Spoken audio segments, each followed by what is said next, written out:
Hello students, welcome back to the channel Educational Galaxy. हम कर रहे हैं क्लास 9th मैथ्स का chapter number 7 that is triangles. आज इस वीडियो में हम सेम चैप्टर की थ्योरम 7.1 को डिस्कस करेंगे जो ASA कॉन्ग्रुएंसी रूल को सेटिस्फाइड करती है।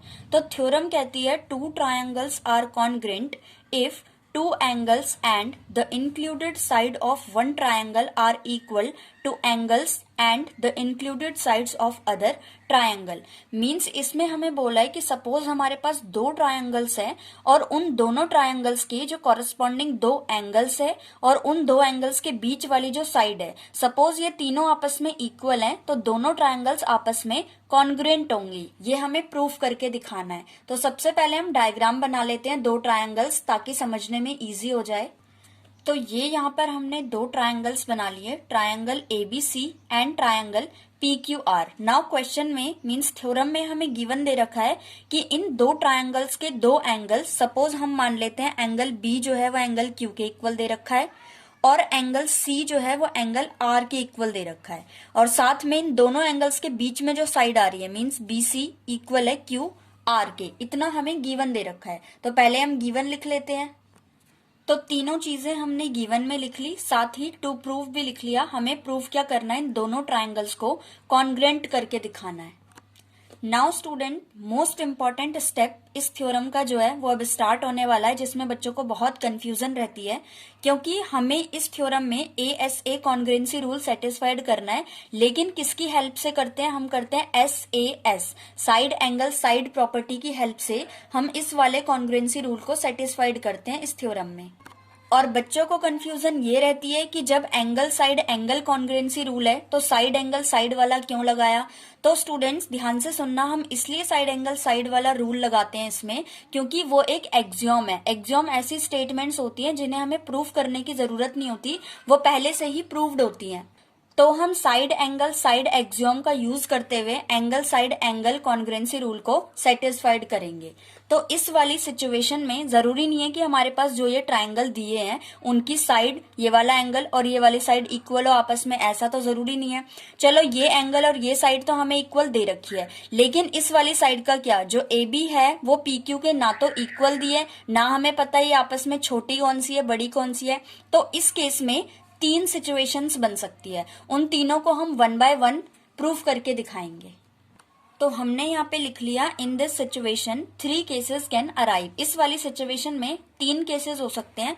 सबसे पहला तो क्या, जो AB साइड है वो भाई इक्वल हो PQ के। पहला तो सिंपल सा केस है, AB साइड मान लेते हैं PQ के इक्वल हो। या फिर दूसरा ऐसा भी हो सकता है कि AB साइड जो है वो PQ से छोटी हो या बड़ी हो, कुछ भी हो सकता है।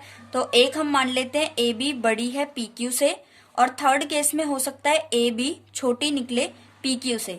इसके अलावा इन दोनों के रिलेशन में अगर हमें कुछ दिखाना है तो इन 3 केसेस के अलावा और कोई भी केस नहीं बन सकता। तो हम इनमें डाल लेते हैं, नंबरिंग कर लेते हैं 1, 2 एंड 3। ये 3 केसेस बन सकते हैं।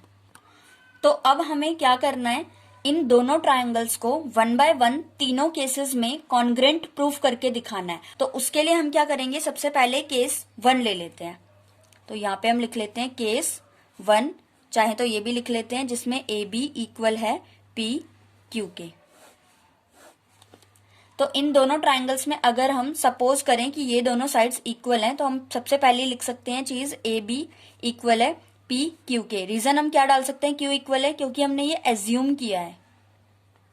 सेकेंडली एंगल B इक्वल है एंगल Q के, ये हमें गिवन दे रखा था क्वेश्चन में ही, थ्योरम में हमें गिवन था तो हम यहाँ पे लिख लेते हैं given. And third is BC equal है QR के, ये भी हमें गिवन दे रखा था। तो दोनों ट्रायंगल्स में 3 चीजें इक्वल आ गई, साइड एंगल साइड। देयरफॉर हम कह सकते हैं ट्रायंगल ABC जो है वो कॉन्ग्रुएंट है ट्रायंगल PQR के bye side angle side criteria. Means case 1 में तो ये दोनों ट्रायंगल साइड एंगल साइड से कॉन्ग्रुएंट हो गए। अब हम सेकंड वाला केस लेंगे जिसमें AB साइड बड़ी है PQ से। नाउ स्टूडेंट्स हम केस सेकंड देखेंगे जिसमें ए बी बड़ी हो सकती है पी क्यू साइड से। पी क्यू साइड इतनी है और हम सपोज करते हैं जो फर्स्ट ट्रायंगल है उसकी साइड बड़ी है सेकंड वाले से। तो हम क्या करेंगे इस केस में, हमें छोटी सी कंस्ट्रक्शन करनी है। हम एज्यूम कर लेते हैं कोई पॉइंट मीन्स जो इसके इक्वल हो, पी क्यू के जो इक्वल हो। तो P यहाँ पे है, हम यहाँ पे कोई लेट कर लेते हैं, किसी भी पॉइंट को हम कुछ भी पॉइंट लेट कर सकते हैं। तो सपोज हम यहाँ पे Z पॉइंट को लेट कर लेते हैं। इस पॉइंट को हमने C पॉइंट से मिला देना है।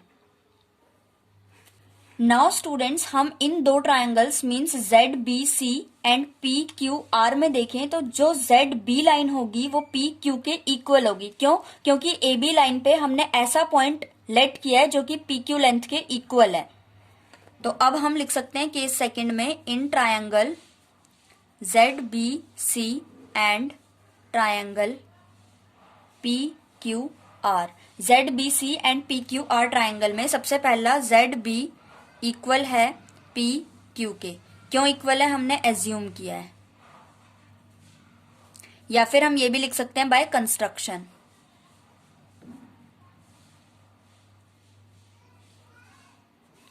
दूसरी बात, एंगल B इक्वल है एंगल Q के, ये हमें गिवन दे रखा था। और तीसरी बात, एंगल BC जो साइड है वो इक्वल है QR के, ये भी हमें गिवन दे रखा था। तो दोनों ट्रायंगल्स में मींस इस छोटे वाले ZBC में एंड PQR में, दोनों ट्रायंगल्स में तीन चीजें इक्वल आ गई। देयरफॉर हम लिख सकते हैं ट्रायंगल ZBC कॉन्ग्रेंट होगा ट्रायंगल PQR के by again side angle side SAS से दोनों ट्रायंगल्स आपस में कॉन्ग्रेंट हो गए।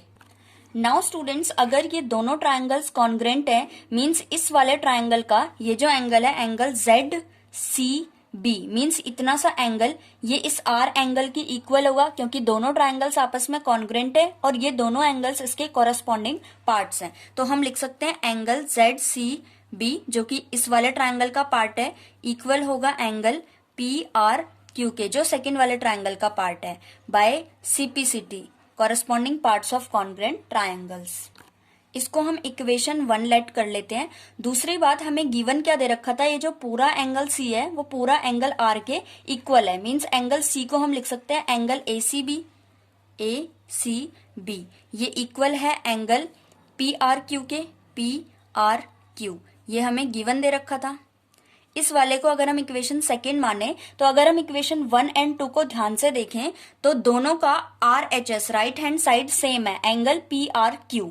अगर हम इन दोनों को इक्वेट करें तो हम लिख सकते हैं इक्वेट इक्वेशन 1 एंड 2 इक्वेशन को इक्वेट करें तो ये दोनों एंगल्स आपस में इक्वल आ जाएंगे। मींस एंगल ZBC इक्वल है एंगल ACB के। अब डायग्राम में देखें तो एंगल ZCB है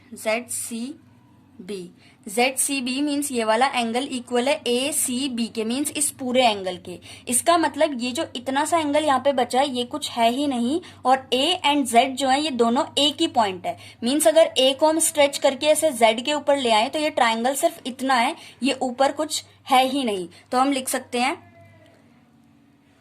therefore Z and A are coincide means same points है, सेम पॉइंट के ऊपर ही Z एंड A दोनों पॉइंट्स लाई कर रहे हैं। इसका मतलब ये जो A पॉइंट है ये यहीं पर होगा। अगर हम इस ट्रायंगल का नेम ZBC की जगह हम ABCB बोल सकते हैं इसको। देयरफॉर हम लिख सकते हैं ट्रायंगल ABC कॉन्ग्रेंट होगा ट्रायंगल PQR के बाय साइड एंगल साइड, क्योंकि ये साइड ये पॉइंट इसी के ऊपर है तो ये साइड इसके इक्वल है एंगल ये वाला और ये वाली साइड। तो साइड एंगल साइड से दोनों ट्रायंगल्स अगेन केस 2 में भी आपस में इक्वल आ गए, दोनों ट्रायंगल्स कॉन्ग्रेंट आ गए आपस में। नाउ स्टूडेंट्स केस 3 को अगर हम डिस्कस करें तो सेम केस 2 की तरह ही ये होगा। इसमें हमने सपोज किया है कि सपोज AB जो साइड है वो इस बार PQ से छोटी है। मींस PQ साइड पर हम एक ऐसा पॉइंट लेंगे जो कि AB साइड की लेंथ के इक्वल है। तो सपोज हम यहाँ पे एक पॉइंट ले लेते हैं, Z मान लेते हैं इसको। अब इसको हम R पॉइंट से ज्वाइन करा देंगे, ये हमने कंस्ट्रक्शन की है। अब ये वाली जो साइड है AB वो ZQ के इक्वल आ गई। नाउ अगेन इन दोनों ट्रायंगल्स में अगर हम देखें तो in triangle ABC and triangle ZQR, इन दोनों ट्रायंगल्स में सबसे पहला AB इक्वल है ZQ के, AB इक्वल है ZQ के। क्यों इक्वल है? By construction. दूसरी बात, एंगल B इक्वल है एंगल Q के, गिवन दे रखा था हमें। और थर्ड, BC इक्वल है QR के, ये भी हमें गिवन दे रखा था। तो दोनों ट्रायंगल्स में तीन चीजें इक्वल आ गई, साइड, एंगल, साइड। तो हम लिख सकते हैं ट्रायंगल ABC कॉन्ग्रेंट है ट्रायंगल ZQR के bye side, angle, side. Now students again, अगर ये दोनों ट्रायंगल्स आपस में कॉन्ग्रेंट है, इसका मतलब ये वाला एंगल C एंगल ZRQ के इक्वल होगा। तो हम लिख सकते हैं देयरफॉर एंगल ACB, इसका पूरा नाम हम लिख सकते हैं ACB इक्वल होगा एंगल ZRQ के by CPCT, corresponding parts of congruent triangles. इसको हम इक्वेशन 1 मान लेते हैं। और दूसरी बात, हमें एंगल ACB इक्वल दे रखा है क्वेश्चन में ही PRQ के, एंगल PRQ के, ये हमें गिवन दे रखा है, इसको हम इक्वेशन 2 मान लेते हैं। अगेन जैसे हमने केस 2 में किया, दोनों इक्वेशन को इक्वेट किया था, सेम ऐसे ही हम इन दोनों इक्वेशंस को इक्वेट करेंगे, इक्वेट इक्वेशन 1 एंड 2। तो दोनों का ही जो इस बार LHS है वो सेम है, एंगल ACB, तो ये दोनों हट जाएंगे और एंगल ZRQ इक्वल आ जाएगा एंगल PRQ के। तो हम लिख सकते हैं एंगल ZRQ इक्वल आ गया एंगल PRQ के। ZRQ मीन्स इतना एंगल, PRQ मीन्स इस पूरे एंगल के इक्वल है। इसका मतलब ये जो एंगल है ZRP, ये वाला कुछ है ही नहीं, और ये जो P पॉइंट है ये यहाँ पे ना लाई करके पूरा Z के ऊपर लाई करता है, मीन्स P एंड Z दोनों ही सेम पॉइंट है, कोइंसाइड है। तो फिर हम लिख सकते हैं therefore Z and P are coincide.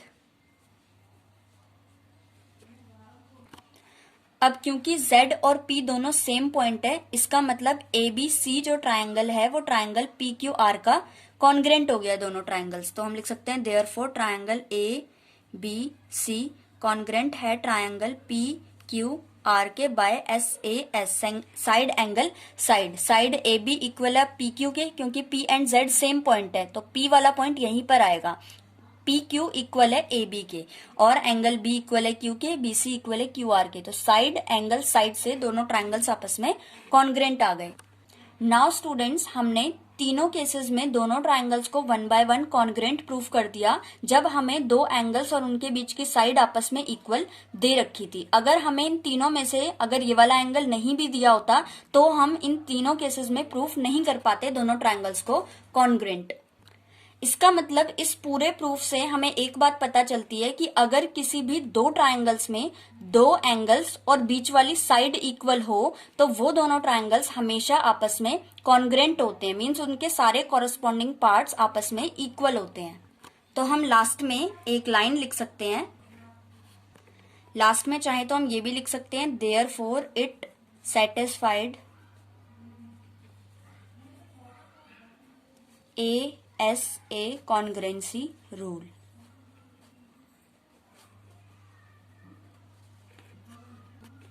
अब एक बार क्विक रिकैप्चुलेशन करके देखते हैं। थ्योरम में हमें कहा था ASA कॉन्ग्रेंसी रूल को हमें सेटिस्फाइड करना था जब हमें दो ट्रायंगल्स गिवन दिए हैं, दोनों ट्रायंगल्स के दो दो एंगल्स और बीच वाली साइड आपस में इक्वल दे रखी है। तो हमने क्या किया, सबसे पहले गिवन लिख लिया, डायग्राम बना लिया। टू प्रूव हमें क्या करना है, दोनों ट्रायंगल्स को कॉन्ग्रेंट प्रूफ करना है। तो हमें पता है इन दोनों ट्रायंगल्स में तीन कंडीशंस हो सकती है। पहला, AB PQ के इक्वल आ जाए, या फिर AB साइड जो है वो बड़ी निकले PQ से, या फिर AB साइड PQ से छोटी निकले। इन तीनों कंडीशंस के अलावा कोई भी कंडीशन यहाँ पे अराइज नहीं हो सकती। तो हमने तीनों कंडीशंस को 1 बाय 1 लेके प्रूव करवाया कि दोनों ट्रायंगल्स आपस में कॉन्ग्रेंट है। सबसे पहले केस 1 लिया जिसमें हमने कहा AB इक्वल है PQ के, तो तीन चीजें आ गई, साइड, एंगल, साइड से दोनों ट्रायंगल्स आपस में कॉन्ग्रेंट हो गए सिंपली। देन हमने केस 2 लिया जिसमें हमने सपोज किया ए बी साइड बड़ी है पी क्यू साइड से।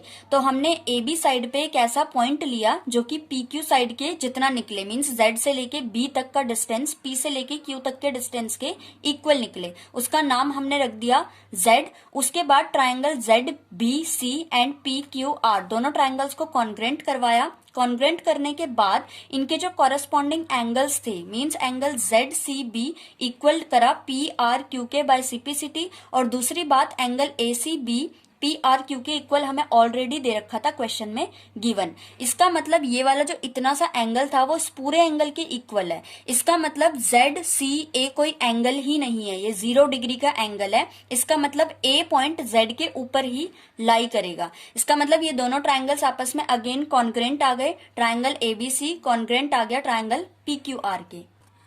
थर्ड कंडीशन हमारी हो सकती थी कि A B side P Q side से छोटी निकले। तो अगेन केस सेकेंड का उल्टा हम इसमें कर देंगे। पी क्यू वाले साइड पे एक पॉइंट लेट कर लेंगे जेड, कुछ भी हम पॉइंट लेट कर सकते हैं। उसके बाद जेड क्यू का जितना डिस्टेंस है वो सेम ए बी का होना चाहिए। इसका मतलब ये दोनों साइड जो है इक्वल हो गई आपस में। तो अब हमने triangle A B C and Z Q R को कॉन्ग्रेंट किया again by side angle side, ये दोनों ट्राइंगल्स आपस में कॉन्ग्रेंट हो गए। इसके बाद अगेन हम लिख सकते हैं angle A C B means ये वाला एंगल जेड आर क्यू इस वाले एंगल के इक्वल होगा by CPCT corresponding parts of congruent triangles. और दूसरी बात, पूरा ये एंगल पी आर क्यू हमें इक्वल दे रखा था एंगल ए सी बी के, मीन्स एंगल सी आर के इक्वल दे रखा था। इसका मतलब ये वाला सी एंगल इस छोटे से के भी इक्वल है और इस पूरे बड़े वाले के भी इक्वल है। इसका मतलब ये पूरा एंगल सेम है, पी एंड जेड अलग अलग पॉइंट नहीं है, बल्कि ये दोनों आपस में एक दूसरे के ऊपर कोइंसाइड है। देयरफॉर ट्राइंगल एबीसी कॉन्ग्रेंट आ गया ट्राइंगल पी क्यू आर के। थर्ड केस में भी हमने दोनों ट्राइंगल्स को कॉन्ग्रेंट प्रूफ कर दिया।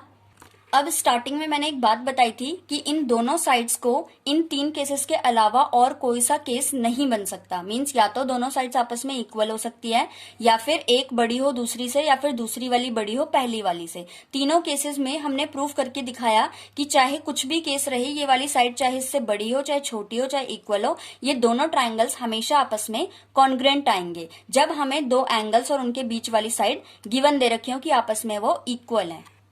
इसका मतलब ऐसे कितने भी ट्रायंगल्स, कितने भी केसेस हमारे पास हों, जब हमारे पास 2 एंगल्स और उनके बीच वाली साइड इक्वल हो, तब वो दोनों ट्रायंगल्स हमेशा आपस में कॉन्ग्रेंट होते हैं। उनके सारे ही कॉरेस्पॉन्डिंग पार्ट्स भी आपस में इक्वल होते हैं। इसीलिए लास्ट में हमने ये लाइन लिखी, therefore we can conclude that 2 triangles are congruent if 2 angles and the included side of one triangle are equal to 2 angles and the included side of other triangle। ये theorem की ही statement same हमने यहाँ पे लिखी है। Therefore it satisfied ASA congruency rule। इसे हम ASA का नाम दे सकते हैं। अब जरूरी नहीं है कि बार बार हम केसेस लिख के और SAS से प्रूफ करके दिखाएं। अब डायरेक्टली, इसका मतलब डायरेक्टली हमें क्वेश्चंस में जब भी 2 एंगल्स और बीच की साइड इक्वल होगी तो हम डायरेक्टली उन दोनों ट्रायंगल्स को कॉन्ग्रेंट करके दिखा सकते हैं, और रीजन हम लिख सकते हैं by ASA, angle side angle. तो ये मेन मोटिव था आपको इस थ्योरम से का इंट्रोडक्शन देने का। आई होप आपको थ्योरम समझ में आई होगी अच्छे से, और अब आप इस थ्योरम का यूज करते हुए आगे के क्वेश्चंस को इजीली सॉल्व कर सकते हैं।